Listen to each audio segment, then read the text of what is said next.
Bonjour Lucie. Bonjour Angélique. Bienvenue dans la bulle de scénario que nous avons installée à Saint-Malo pour l'édition de cette année du festival Quai des Bulles. Tu participes, toi, régulièrement à Quai des Bulles. C'est un des seuls festivals en France où on peut te voir d'ailleurs, puisque tu ne résides plus dans notre pays.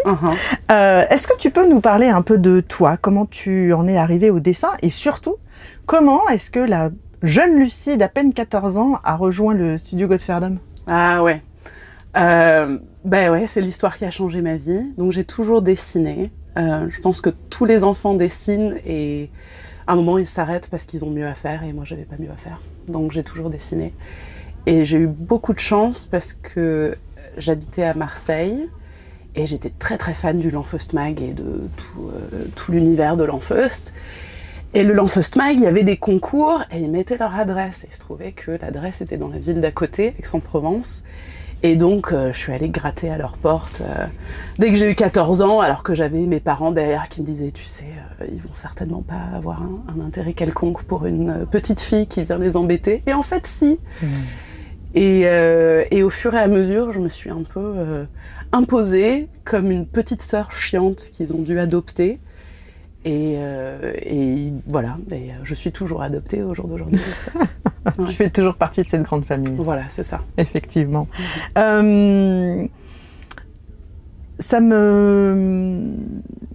a une question que j'aime bien poser aux dessinateurs, et je trouve que ça fait toujours des réponses très intéressantes. Le dessin, pour toi, est-ce qu'il y a quelque chose d'un peu inné? Est-ce qu'il y a une fée qui s'est penchée sur ton berceau? C'est quoi ton point de vue à toi? J'aime pas trop quand les gens disent ça, juste parce que je trouve que ça ferme... C'est l'excuse que beaucoup de gens se donnent pour ne pas faire quelque chose, c'est se dire « je l'ai pas, c'est pas inné chez moi, donc je vais pas le faire », ce qui est tellement dommage. Peut-être qu'il y a une certaine forme d'inné ou plutôt un intérêt qu'on a ou on n'a pas. En fait, si faire du dessin, ça t'intéresse pas, tu vas pas en faire 10 heures par jour et donc tu vas pas être meilleur en dessin de la même manière que si la trompette, ça t'intéresse pas, tu vas pas faire de la trompette 10 heures par jour, tu vas pas devenir meilleur. Donc c'est plutôt un intérêt et pour moi, c'était un rempart contre la solitude que je ressentais quand j'étais enfant. Et du coup, c'était aussi, comment on dit, un système de survie qui est devenu mon métier, donc j'ai beaucoup de chance. Mais non, je pense pas que ce soit inné. Je pense que ça remplit un besoin ou ça remplit pas un besoin. Et après, beaucoup de travail. Et après, beaucoup de travail, évidemment. Mais du travail agréable. Oui. Tu as repris donc la série Enola Holmes après avoir d'abord collaboré donc en tant que coloriste avec Serena Blasco. Tu peux nous raconter un peu ce passage de relais? Complètement. Donc Serena, je suis arrivée à l'atelier à 14 ans, le même jour que Serena. Mais vu que j'étais très grande, Serena est plus âgée que moi, mais vu que j'étais très grande et que Serena est toute petite, ils ont tous cru qu'elle avait 14 ans et moi j'étais plus âgée alors que c'était l'inverse. Et donc Serena et moi on se connaît depuis tout ce temps, on a les mêmes références, on a énormément de choses en commun, on aime les mêmes histoires et je crois que sur le 6 c'était censé être la fin d'Enola, à un moment c'était la fin d'un cycle en tout cas. Et du coup, elle s'est dit, bon, c'est sur la fin, j'ai la flemme, t'es ma copine, tu veux bien m'aider à faire les couleurs. Et bon Dieu, qu'est-ce que ça m'a fait peur. Je crois que j'ai fait une page en 3 semaines. Enfin, vraiment, j'étais terrifiée à l'idée de faire un truc aussi important avec quelqu'un que j'admire tellement. Et ensuite, l'histoire a repris, mais c'était une histoire où il y avait beaucoup de chevaux. Et comme tous les dessinateurs savent, c'est très dur à dessiner les chevaux. Et Serena ne voulait pas dessiner des chevaux, donc elle m'a transformée en coloriste et dessinatrice. Et le coup d'après, elle m'a dit, écoute, tant que tu fais tout le truc, ça va. Et je pense que c'était... de toute façon, Serena fait jamais des choses qu'elle ne veut pas faire, donc c'était un désir chez elle de faire autre chose. Elle a fait d'autres très belles séries, dont la très très belle série Arcana que j'adore. Il faut absolument lire. Qu'on recommande, effectivement. Ah ouais, c'est incroyable. Et donc voilà, j'ai repris le relais. Évidemment, c'est pas du tout...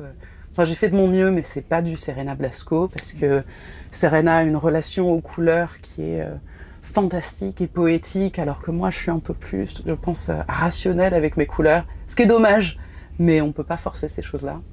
Bah, après, ça donne des albums différents, mais... Ouais, certaines personnes remarquent pas, certaines personnes remarquent, donc... Moi, je dis toujours que je travaille avec des enfants et je dis toujours... je suis exaspérée par les adultes qui considèrent la BD comme un sous-genre. Ouais, voilà, vraiment, ça me désespère parce que je leur explique à quel point est-ce que c'est exigeant de lire une BD, parce que il faut évidemment lire le texte comme quand on lit un roman, mais il faut aussi, on sait bien que les dessinateurs font passer aussi des choses au travers du positionnement du personnage, de l'angle, ou de la couleur. Et du coup, il n'y a pas une lecture quand on lit une BD, il y a 3 lectures. Donc quand effectivement les enfants me disent « Oh bah non, bah, je lis pas, je lis que de la BD », bah, je dis quoi, moi aussi, tu lis mes de parents la BD, disaient ça. Ouais. Mes parents me disaient ça, et mes parents rationnaient les BD pour moi parce que c'était vraiment obsessionnel. Et voilà, et regarde où nous sommes. On est bien d'accord. Maintenant, ils se disent qu'ils ont eu un peu tort. Mais encore plus que ça, donc tu dis qu'il y a 3 lectures parce qu'il y a 3 formes d'art. Il y a aussi le lettrage qui est tout un truc. Tout à fait. Sur Enola, c'est du lettrage qui a été créé à partir de l'écriture manuscrite de Serena aussi, ce qui est super. Et il y a aussi ce qui se passe entre les gouttières, en fait, la magie, ton cerveau qui remplit ce qu'il y a entre A et B. Ça, tu le fais toi-même et c'est différent chez chaque enfant et chez chaque adulte. Exactement. Non, c'est vraiment... Non, la BD, c'est très haut de gamme. C'est très haut de gamme et c'est un vrai support pour tous les enfants. Moi, j'ai un fils qui est dyslexique et qui a eu beaucoup de mal à apprendre à lire. Et je me souviens encore, donc il a toujours adoré la BD, il a toujours eu de la BD. Et je me souviens quand vraiment il a réussi à lire, il connaissait ses albums par cœur parce qu'il les feuilletait tout le temps. Et j'étais assez admirative en fait quand il me disait, c'est marrant parce qu'il y a vraiment des morceaux de l'histoire que j'avais inventés qui sont en fait que je lis maintenant et c'est la même chose, et d'autres à partir de la même image en fait mon histoire elle était complètement différente de celle du voilà. Ben ouais, et vraiment pour dire que les albums jeunesse c'est de la BD, c'est pas un sous-genre, les albums jeunesse non plus. Il faut que les enfants lisent parce que c'est ça qui leur amène, ça leur permet de rêver. Donc c'est comme la littérature pour enfants. Enfin pour moi tout ce qui est dédié aux enfants, c'est plus dur parce qu'en fait un enfant ça se force pas, un enfant ça se dit pas bon ce chapitre était mauvais mais je vais continuer. Grave, Donc non, au contraire les enfants sont les plus exigeants et c'est du coup évidemment un vrai beau métier que le tien. J'espère. Un des métiers que tu exerces d'ailleurs parce que tu es effectivement aussi donc illustratrice et puis j'ai cru comprendre un peu scénographe à tes heures perdues. Ouais, enfin j'ai fait des décors de théâtre. C'est ça qui est trop chouette avec l'illustration en fait, c'est que ça s'adapte à un milliard de trucs. Et j'habite en Angleterre où en fait la BD est, pour faire une grosse généralité quasi non existante, ou en tout cas à l'aune de ce qu'on connaît en France, il n'y a rien de comparable. Et du coup, je trouve plein d'autres métiers, autres que bande dessinée, donc travailler sur des décors et des accessoires de films, c'est cool parce que ça t'amène dans plein de choses. Je suis illustratrice de résidence dans des festivals de musique pour avoir des billets gratuits. Donc oui, en fait, le dessin me donne plein de métiers en même temps. Et du coup, comment t'abordes tes projets, que ce soit la BD, les illustrations? Est-ce que du coup tu as une méthodologie? Comment tu te plonges dans le travail? Tu parlais de tes références, est-ce que tu peux nous en citer quelques-unes? Comment fait Lucie pour travailler? Explique-nous. Comment fait Lucie pour travailler? Lucie a beaucoup de chance et beaucoup de privilèges, et Lucie peut se demander qu'est-ce que j'ai envie de faire en fait. J'ai énormément de chance que je peux juste me dire qu'est-ce qui me titille, est-ce que j'ai envie de dessiner des forêts, est-ce que j'ai envie de... Et ensuite je trouve des gens que j'admire, même pas des dessinateurs ou des auteurs, juste des gens que j'admire, des musiciens, des machins, et je leur écris de nulle part et je dis écoute, je kiffe ton travail, t'as pas besoin d'une illustratrice, et des fois oui. Et c'est ce que j'avais fait pour l'atelier quand j'avais 14 ans. Donc en fait, mon plus gros conseil, c'est souvent va frapper à la porte des gens que tu admires. Peut-être qu'ils auront un job pour toi. Et souvent, c'est le cas pour moi. Et les gens que j'admire, tu veux dire en autres créatifs, etc. Ben évidemment, Arleston, c'est mon mentor, donc c'est ma plus grosse référence, parce que c'est mon ami aussi, et que je l'admire personnellement. Et Claude Ponty, que j'ai aussi eu la chance de rencontrer. Il faut rencontrer ces héros des fois, parce que les héros sont des gens très gentils. Et parce que, c'est en lisant les albums de Claude Ponty quand j'étais petite que je me suis dit, c'est ça qui va me remplir mon âme, et il faut que je fasse ça. Parce qu'évidemment, j'étais trop petite pour l'Enfeust. Et l'univers visuel de Gregor Rosinski, qui a fait Torgal, etc. Et Ursula Le Guin, Diana Wynne Jones. Excuse-moi, j'ai tout sorti, j'ai beaucoup de passion. Mais oui, beaucoup de gens... Comment dire, vu que j'ai rencontré mes héros, il me manque une certaine, peut-être une honte ou une peur d'accomplir. Et je me dis, en fait, je peux accomplir ce que je veux. Si j'admire quelqu'un, je peux devenir sa pote. Ce qui est peut-être un peu problématique dans la vie de tous les jours, mais c'est chouette parce que je m'empêche aucun rêve, en fait. Donc, j'ai beaucoup de chance avec ça. Ouais. T'es un personnage féminin très fort, comme Enola. Merci, c'est très gentil. Est-ce que tu trouves justement que les jeunes filles d'aujourd'hui, elles ont plus de modèles que toi tu en avais? Oh, c'est compliqué ça. Avec le temps, je m'identifie de moins en moins à la féminité, donc je ne sais pas si je suis la mieux placée pour parler des jeunes filles, et aussi des jeunes filles, j'en connais pas trop, et aussi je les connais dans un autre pays, mais j'ai l'impression, j'espère qu'il y a plus de choix, j'espère juste qu'il y a plus de choix, que ce soit des modèles que moi je trouve, que moi j'aime ou que j'aime pas, même si c'est des modèles conservateurs. J'aimerais juste qu'on ait plus le choix. Et je pense qu'on a plus le choix.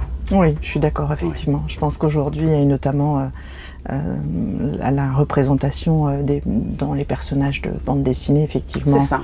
Elle est beaucoup plus importante qu'il y a quelques années. Donc oui, je trouve que oui, qu'on les considère plus comme des lectrices qui valent le coup, et que ça vaut le coup d'écrire des histoires où c'est elle le héros, et que c'est normal pour des petits garçons et d'autres de s'identifier avec des personnages féminins. Parce qu'au final, les petites filles s'identifient avec des personnages féminins à des personnages masculins depuis toujours. Ouais. Je veux dire, on n'a jamais dit à personne pourquoi t'aimes Harry Potter alors que t'es une fille. Et l'inverse devrait être vrai. Absolument. Et on devrait apprendre aux enfants à avoir de l'empathie pour quelqu'un qui ne nous ressemble pas. Je pense que ça, c'est assez essentiel. Ça fait partie des valeurs que tu portes. Ouais, et je suis une grosse féministo-activiste. Queer, il faut, voilà. Et j'essaie de faire passer ça gentiment à travers Enola aussi. Oui. Et je sais pas si c'est reçu, je sais pas si c'est ressenti, mais en tout cas, j'espère que c'est la voix que je porte. Ouais. C'est la voix, effectivement, que tu portes. Enfin, vraiment, je trouve qu'Enola, elle fait partie des personnages, peu importe le genre, en tout cas, qui véhiculent des valeurs qui sont vraiment, effectivement, comme tu dis, très importantes à transmettre à notre jeunesse. Qu'on se sente, que les enfants se sentent vus et représentés, quel que soit... Oui, ça fait partie des choses qui progressent, j'espère, avec les années. En tout cas, on milite pour ça. Justement, si dans la BD que toi tu as pu lire, ou que si tu avais le choix de reprendre un personnage de BD existant pour en faire un album, tu choisirais qui? Oh my god, un personnage de BD existant que tu pourrais retransformer pour en faire complètement, je sais pas moi, faire un autre truc avec un Astérix ou avec un Tintin. Qu'est-ce que tu ferais? Je vois. Le truc qui me vient à l'esprit tout de suite, c'est l'Enfeust. Parce que bizarrement, je sais pas, moi j'ai vu dans l'Enfeust beaucoup d'amour, beaucoup de liberté, et pas du tout de sexisme. Moi j'ai trouvé l'Enfeust hyper empouvoirant. Et j'aimerais le rendre encore plus, parce que je pense que, je sais pas, peut-être que Christophe Non, j'ai l'impression que je parle pour lui, je devrais pas dire ça. On peut faire une invitation à notre ami Monsieur Arleston. Pourrait-on faire une nouvelle version de l'Enfeust? L'Enfeust, parce que l'Enfeust, Sixi et Sian, c'est vraiment des personnages extraordinaires que j'aimerais bien revisiter. parce que c'était hyper important dans mon adolescence et j'aimerais bien leur faire dire encore plus de trucs, tu vois. Ah bah moi je m'identifie beaucoup au personnage de Sixi depuis toujours. Mais voilà, parce que Sixi, c'est... Sixi et Sian, deux féminismes extraordinaires, complètement à l'opposé, complètement valides. Ouais, il y a plein de belles choses à faire. Et puis il y a des fragiles. Moi j'ai toujours apprécié que Landfeust soit un héros avec des failles qu'on voyait. Complètement niais et qui mérite l'amour et qui mérite l'épique, mais aussi c'est un petit chacha qui a rien demandé, quoi. Et c'est... Ouais. Et heureusement que les filles sont là, d'ailleurs. Et heureusement, évidemment, et c'est pour ça, c'est les filles, les héroïnes. Non, il y a vraiment beaucoup de choses à faire avec Lanfeust, qui est maintenant d'une génération précédente, même si je sais qu'il continue à sortir. Pour moi, c'était Lanfeust de 3, surtout, parce que j'aime la fantaisie. Et ouais, j'adorerais revisiter ça. Avec ma patte, mais ce serait ridicule. Ah non, ce serait génial. Mais non, mais surtout, Lanfeust existe toujours. On va pas reprendre Lanfeust alors que Lanfeust vit. Mais voilà. Ah bah, on peut avoir plusieurs vies. Ah, attendez. Et en ce moment, tu travailles sur quoi, du coup? Dis-nous. Eh ben, en ce moment, on va commencer Enola numéro 10, qui sera supposément peut-être le dernier Enola. Et ensuite, il faut que je trouve ce que je fais avec ma vie. Je sais pas ce que ça va être. Et donc, pour moi, ça va être une grosse espace charnière, où c'est comme ça qu'on dit où voilà, il faut que je me trouve ce qui va m'occuper pendant les 5-10 prochaines dernières années. Et j'en parlais justement en marchant jusqu'ici, du deuil que ça va être, de ce cycle extraordinaire de tous les ans et demi, tu te remets dans Enola, tu te remets dans la peinture, t'es couverte de peinture constamment. Enfin, c'est un mode de vie spécial que j'aurais plus. Ah donc voilà, c'est le prochain gros chapitre qui fait à la fois peur et qui excite. Ouais, envie, bien sûr. Eh ben, merci beaucoup, Lucie, d'avoir répondu à mes questions. Merci toi. Merci pour ton travail sur Enola. Et puis, à Scénario, on continuera à suivre avec beaucoup d'attention tout ce que tu fais. Merci Lucie. Beaucoup. Merci Angélie. Voilà.